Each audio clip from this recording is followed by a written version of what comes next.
How to turn off keyboard sounds in Android phone. First of all, let me open Notes on my Android device and show you by typing something. So when I was typing, you have heard a sound. So it is the typing sound or the keyboard sounds.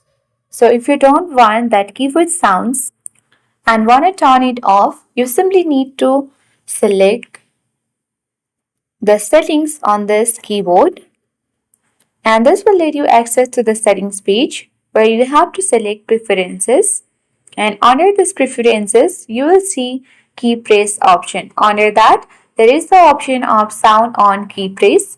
You simply need to toggle off this button. Once you have done that, when you come back to the notes again and try typing here something, then as you can see that we have successfully turned off keyboard sounds in Android phone. So that is how we turn off keyboard sounds in few easy steps. I hope this video was helpful. If it was, then do like, share and comment. If you are new to our channel, then subscribe and press the notification bell for more updates. Thank you for watching and see you in the next video.